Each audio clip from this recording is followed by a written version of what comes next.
Welcome to the Dark Lord's Dispatch podcast. From the desk of Satan, Prince of Darkness, CEO of Hell Enterprises, Hell's Throne Room, Friday, October 3rd, 2025. Satire disclaimer. Before Satan starts having an existential crisis about humans out-eviling hell through sheer incompetence, let's be crystal fucking clear. This is satire, as in, not real news. Satan isn't actually sitting in hell's throne room, wondering if he should retire because humans achieved fascism through Microsoft Outlook. The Prince of Darkness doesn't really have coffee with Mussolini to discuss how fascists end up as human pee-piñatas. The Dark Lord's Dispatch is a work of political humor, featuring fictional demons commenting on, unfortunately, real events. Any resemblance to actual presidents declaring war on drug boats and killing 31 people without trials is, well, that shit actually happened. We're just having Satan point out that using the same legal framework for hunting bin Laden to blow up fishing boats might indicate some priority issues. We're not suggesting Pete Hegseth actually told 800 generals and admirals they're too fat and need to embrace hazing. Oh, wait, he literally said that. We're not saying firing an FBI agent for displaying a pride flag while your spiritual advisor pleads guilty to child rape is hypocritical. We're just having Satan note that even he has more consistent standards for evil. This is dark humor, folks. Blasphemous, profane entertainment designed to make you laugh while Trump tells military brass that American cities should be training grounds because of the enemy within. If you can't tell the difference between our fictional Satan's professional jealousy and an actual megachurch pastor getting 6 months for raping a 12-year-old girl in Christmas pajamas, please exit immediately and go protest a rainbow flag. Apparently, that's more dangerous than child predators now. Still here. Good. Remember, the real demons aren't in our fictional hell. They're in the actual policies that deploy troops against imaginary enemies, declare boats unlawful combatants, and fire people for rainbows while protecting rapists. Now let's get to the show, where Satan discovers that Mussolini's warning from hell about fascists becoming crowdsourced urinals might be the most accurate political prediction of 2025. You're up, big guy. Try not to choke on the irony that a child rapist was Trump's spiritual advisor. Breaking. Humans racing toward fascism while their spiritual advisor rapes children. Greetings, mortals. Satan here, and I need to have a serious fucking conversation with Heaven's Quality Control Department because what the actual hell is happening up there? This week, while I was busy managing hell's eternal torments with actual professional standards, you humans achieved levels of malignant incompetence that make my entire operation look like a Mormon daycare center. We're talking military deployments against imaginary enemies, declaring war on boats, purging the FBI of rainbow flags, and your spiritual advisors pleading guilty to child rape. And you did it all with the coordination of a bloated toddler operating heavy machinery. Let me paint you the picture of this week's democratic decay. Trump sent troops to Portland to fight terrorists that don't exist. He declared actual war on drug cartels so he can blow up boats without trials. His drunken Fox News defense secretary summoned 800 military leaders to Quantico to tell them they're too fat and too woke. Meanwhile, His bug-eyed FBI director is firing decorated employees for displaying pride flags, while Trump's megachurch advisor just admitted to decades of raping children. You're not just crossing lines anymore. You're snorting them like cocaine at a Mar-a-Lago gala. Time to let my demons explain exactly how you're out-eviling hell through sheer stupidity. Take it away, Abaddon. Abaddon's War Chronicles, when cosplay meets carnage, destroyer of nations reporting in, and honestly, feeling professionally obsolete. Satan, my eternal lord, I've destroyed civilizations since the Bronze Age, but these buffoons are achieving systemic collapse through LARPing as warriors. It's like watching someone accidentally build a nuclear bomb while trying to microwave a burrito. The Portland Puppet Show. This week, Trump deployed troops to Portland to protect ICE facilities from domestic terrorists that exist only in his syphilitic imagination. He called the city war-ravaged, while crime is actually down 17%. The mayor literally said, "You won't find violence here unless you plan to perpetrate it." Which is exactly the fucking point. Oregon's governor had to reach out to the White House just to find out why federal troops were suddenly flooding her state. The Pentagon couldn't even provide a list of which terrorist organizations they're supposedly fighting because, let's face it, Antifa doesn't exist. Illinois Governor Pritzker revealed that DHS is also moving 100 military personnel to Chicago, pulling them from Los Angeles, where they've been terrorizing immigration protesters since June. This isn't military strategy. It's political theater performed by people who think Call of Duty is a documentary. They're deploying actual troops against American citizens to fight an enemy that doesn't exist. The Oregon National Guard got federalized for 60 days without the governor's request, just like Trump did in California in June, because apparently states' rights only matter when Republicans control them. As one senator said, he wants to stoke fear and chaos and trigger violent interactions and riots to justify expanded authoritarian control. The troops are standing around Portland's ICE facility, wondering what the fuck they're supposed to be shooting at, while Trump posts on Truth Social about authorizing full force if necessary against Antifa super soldiers who were never there.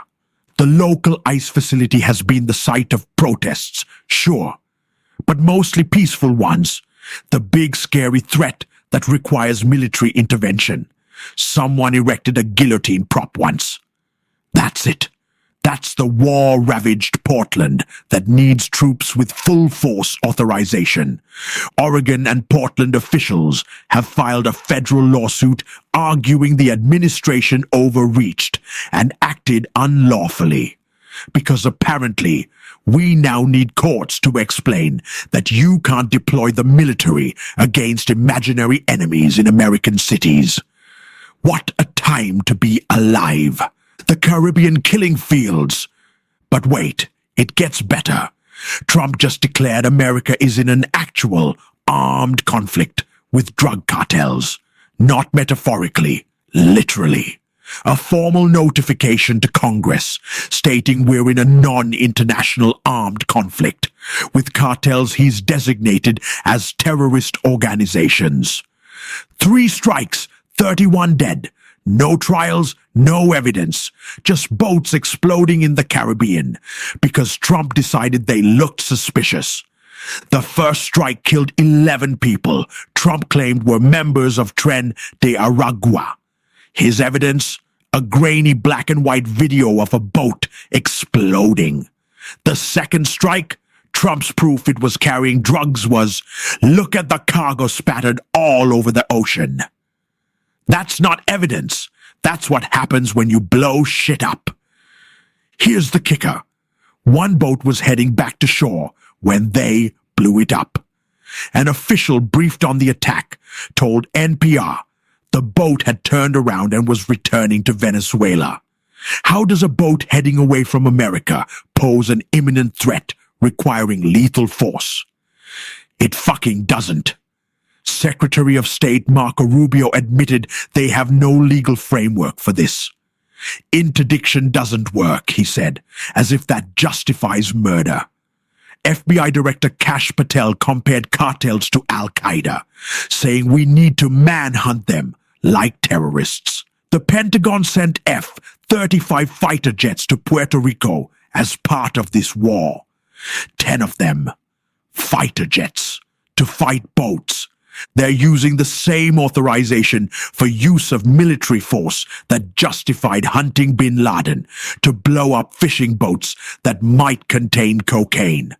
By declaring cartels unlawful combatants, they've given themselves permission to kill anyone on a boat near Venezuela without trial, evidence, or even basic fucking confirmation they're criminals.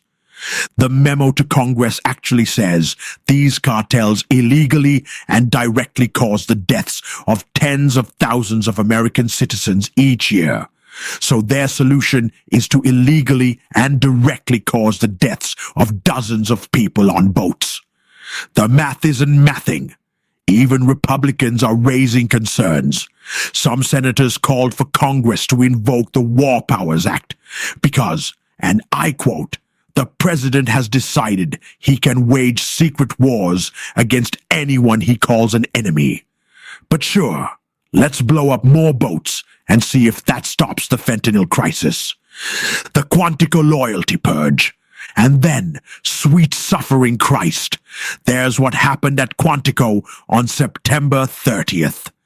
Pete Hegseth, that tattooed Fox News drunk who's now Secretary of War, summoned 800 generals and admirals from around the world on 5 days' notice.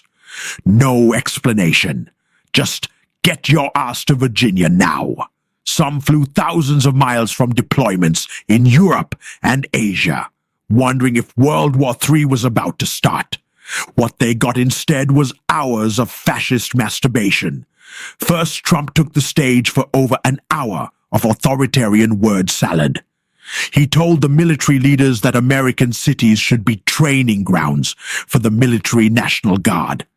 I told Pete we should use some of these dangerous cities as training grounds, he said. We're under invasion from within.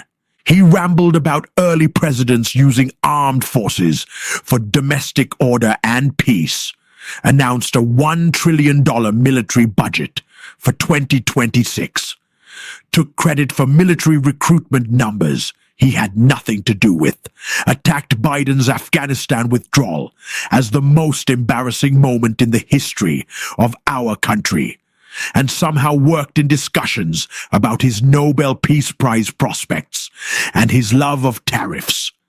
The man literally told America's military leadership, this is going to be a big thing for the people in this room, because it's the enemy from within, and we have to handle it before it gets out of control.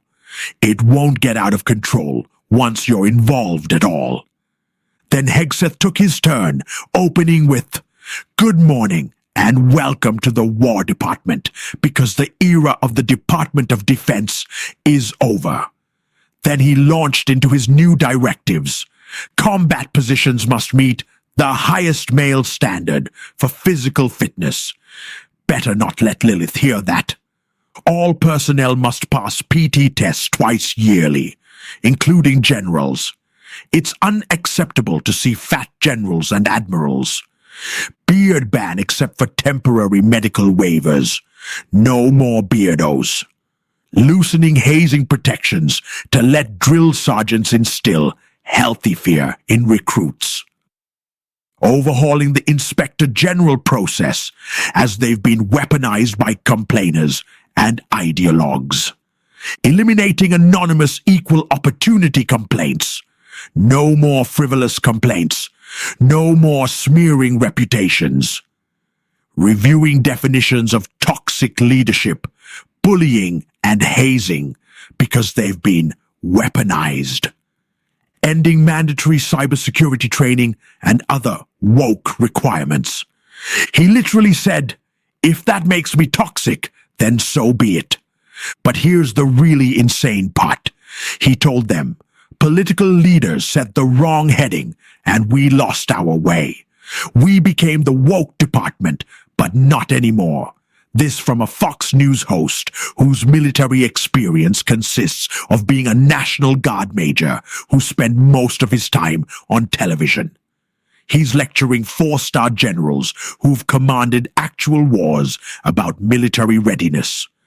800 of America's top military brass sat in mandatory attendance while a reality TV rapist and a cable news drunkard explained that the Constitution is now toilet paper and their job is domestic suppression.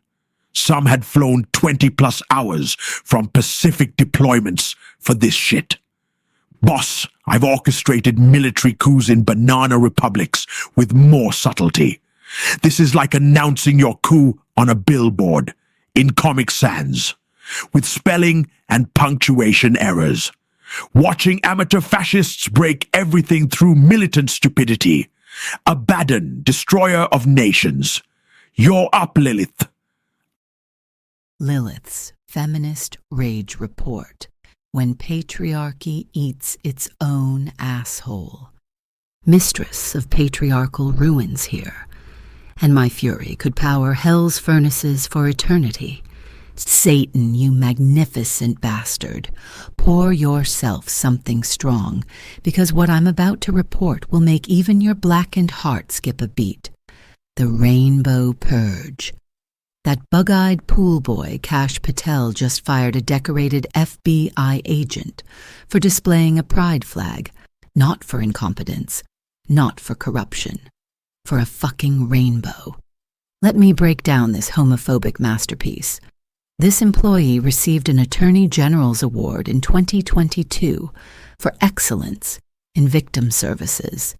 He served as a field office diversity program coordinator, working to make the FBI less of a straight white boys club. Then, he made it through the selection process to become an agent. He was halfway through new agent training at Quantico, having already proven himself as a support specialist in Los Angeles. Then, on October 1st, the first fucking day of the government shutdown, while federal workers got furloughed without pay and others had to work without pay, Patel took time to personally sign this agent's termination letter. He called the pride flag inappropriate political signage and poor judgment from the agent's time in the LA office last year during the Biden administration. A rainbow is political signage. But here's the fucking sick part. Patel cited Trump's Article 2 powers to fire career federal employees. He's using constitutional authority meant for national security to purge LGBTQ+ allies. The letter was dated October 1st and sent while the government was literally shut down at midnight.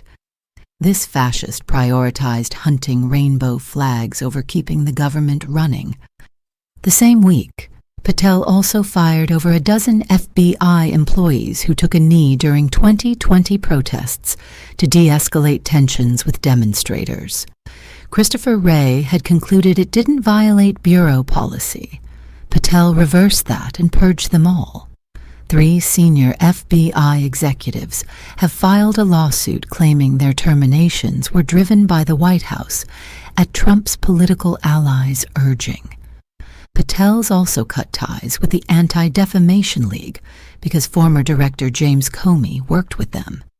He called the ADL a political front, masquerading as a watchdog that ran disgraceful ops spying on Americans. The ADL has partnered with law enforcement for decades to educate about extremism and anti-Semitism. But Comey wrote them love letters, according to Patel.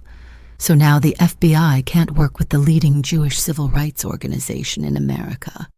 This dipshit is moving 1,500 FBI staff to fucking Alabama while fantasizing about running the bureau from Nevada and joining their hockey team.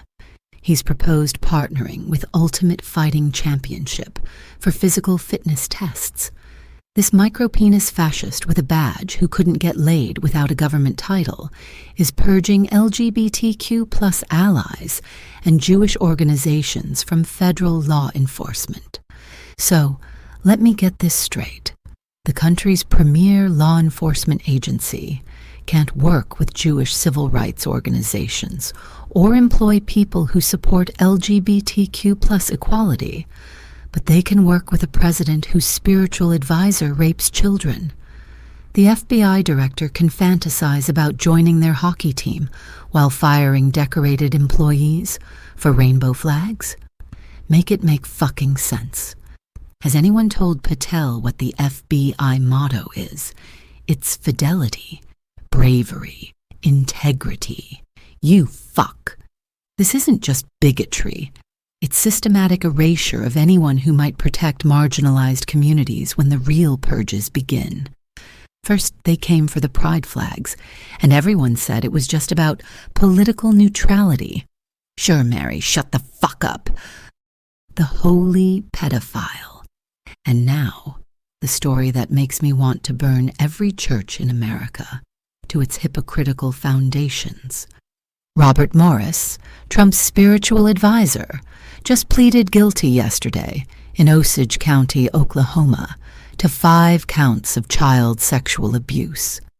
This megachurch pastor who founded Gateway Church, who hosted Trump in 2020, who served on his evangelical advisory board, who helped mobilize Christians for Trump's campaigns, admitted to raping Cindy Clemisher when she was 12 years old. Let me paint you the full picture of this man of God. It started on Christmas night, 1982. Cindy was wearing flowery pink pajamas. Morris was 21, a traveling evangelist staying at her family's home in Oklahoma. He invited her to his room, told her to lie down, and then sexually assaulted her while warning her not to tell anyone. It continued for 4.5 years, in Oklahoma, in Texas, while he built his ministry on family values and moral purity, while her family trusted him, while he preached about sin and salvation. His sentence, a 10-year suspended sentence with only 6 months in county jail, for destroying a child's life, for decades of trauma that rippled into every part of Cindy's life, straining her relationships and damaging her marriages. 6 fucking months, plus $250,000 in restitution, as if you can put a price on a stolen childhood. But wait, it gets worse. Morris built Gateway Church into a 100,000-member megachurch empire with multiple locations across Dallas-Fort Worth. He wrote best-selling books about God's blessings. He served on Trump's Evangelical Advisory Committee in 2016. He hosted Trump's Roundtable on Transition to Greatness in 2020, with Attorney General Bill Barr attending. Trump called him and another church leader great people with a great reputation. He worked to mobilize evangelicals for Trump's 2024 campaign. In 2017, Texas Governor Greg Abbott tapped Morris to support the bathroom bill to ban trans people from bathrooms, arguing it would protect children from sexual abuse. A child rapist was advocating for laws to protect children from trans people. The projection is so bright you could see it from fucking space. Gateway Church used to display slates of local school board candidates on their massive screens before elections, potentially violating federal rules against church political activity. This child rapist was influencing who controlled children's education. He attended the September 2020 Rose Garden ceremony for Amy Coney Barrett's Supreme Court nomination, the COVID super-spreader event. A pandemic and a predator, both spreading their poison. Gateway Church knew. They said they're praying for Clemisher and all those impacted by this terrible situation, and are grateful for the work of the justice system. The evangelical movement knew. Trump's team knew when they brought him on as an advisor. A Trump spokesperson only distanced themselves after the guilty plea, claiming Morris had no role in the 2024 campaign. But he literally organized evangelicals for Trump in 2021, ahead of the 2024 bid. I call MAGA mega bullshit on that. Morris is the 6th Texas megachurch pastor to resign since 2024 over sexual abuse allegations. This isn't one bad apple. It's a whole fucking orchard of predators hiding behind crosses and campaign contributions. They run conversion therapy for gay kids while raping straight ones. They demand genital inspections for trans athletes while molesting children in church basements. These are the same Christians who scream about drag queens reading books to kids, who claim LGBTQ+ people are groomers, who demand parents' rights to control what their children learn. And they were taking moral instruction from a man who raped a child in Christmas pajamas, while her parents trusted him in their home. The Oklahoma Attorney General said there can be no tolerance for those who sexually prey on children. This case is all the more despicable because the alleged perpetrator was a pastor who exploited his position. But there was tolerance. For 43 years, until Cindy Clemisher went public on a religious blog because the church wouldn't act. Every megachurch is a potential crime scene. Every family values politician is suspect. Every attack on LGBTQ+ people is projection from people whose closets contain actual skeletons of actual children. The patriarchy isn't just toxic. It's a child-raping, woman-hating, queer-bashing death cult dressed up as Christianity. And they're not even trying to hide it anymore. They'll destroy careers over rainbow flags while giving child rapists suspended sentences. They'll quote Bible verses while enabling predators.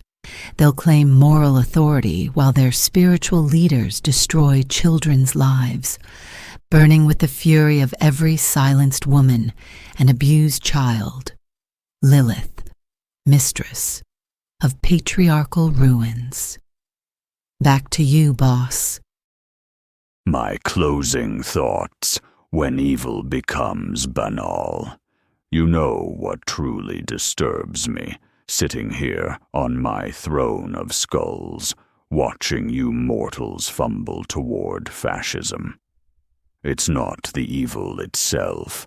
I've seen evil. I invented evil. I am, quite literally, the embodiment of evil. What disturbs me is how boring your evil has become, how incompetent, how utterly devoid of style or sophistication. You're deploying military forces against imaginary enemies in Portland while declaring war on boats. Your FBI director is purging rainbow flags while your spiritual advisors rape children. Your defense secretary flies in generals from around the world to call them fat. Your president claims cities need military occupation while he can't even keep the government running. This isn't the elegant corruption of Rome or the calculated horror of the Third Reich. This is evil by Twitter or X or whatever the fuck. Elon. It's fascism via Truth Social. Authoritarianism through administrative incompetence. You're committing crimes against democracy, not with the precision of a scalpel, but with the fumbling chaos of a drunk surgeon operating with a chainsaw in the dark. When I fell from heaven, it was for challenging the throne of God himself. You're falling because you can't figure out how to run a government while controlling all three branches. When I corrupt souls, I use temptation, seduction, carefully crafted bargains. You're corrupting democracy by forcing federal employees to send anti-democrat auto-replies during a shutdown you caused. Let's talk about the government shutdown for a moment, since it's the perfect metaphor for your particular brand of incompetent evil. You control the White House, the House, and the Senate. Yet you shut down your own government and then committed federal fucking crimes to blame the minority party. You literally forced civil servants to violate the Hatch Act with auto-reply emails blaming Democrats. That's not Machiavellian genius. That's what happens when fascism discovers Microsoft Outlook. I'm supposed to be the Prince of Darkness, the eternal enemy of righteousness, the source of all evil. But watching you achieve depths of depravity through sheer stupidity makes me wonder if I should just retire. You don't need supernatural evil when you have human incompetence operating at this scale. The truth is, you're not falling into hell. You're building it. Brick by idiotic brick, law by fascist law, purge by bigoted purge, and you're doing it while your spiritual leaders fuck children and your military leaders plan domestic occupation. You've created a system where displaying a rainbow flag gets you fired, but raping a child gets you 6 months. Where protecting ICE facilities from imaginary threats requires military deployment, but protecting actual children from actual predators requires nothing.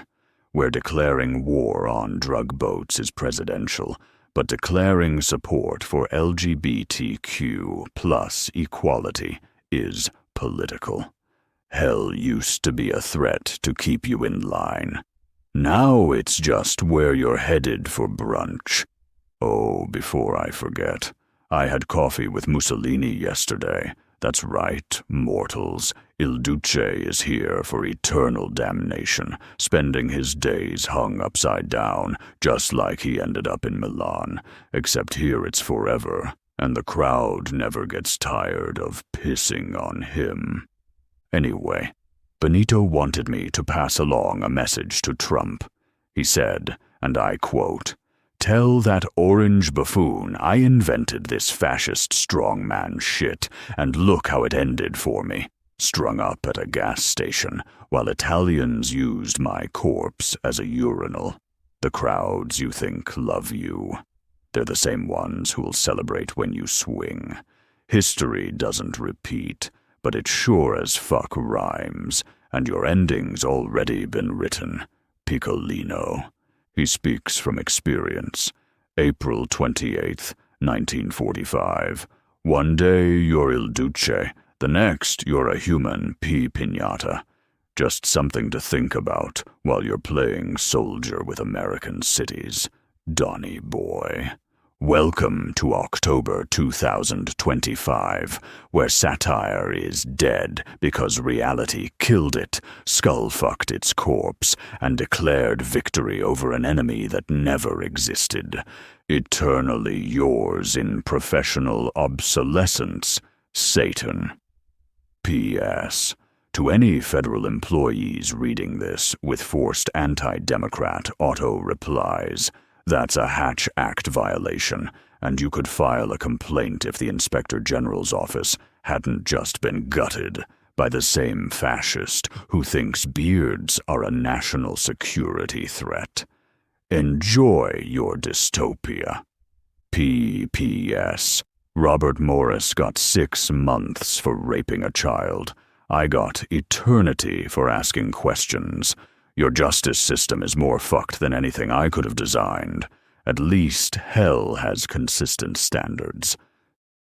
Satan would like to thank you for listening to the Dark Lord's Dispatch. This podcast is public, so feel free to share it with other worthless souls. Now, go away.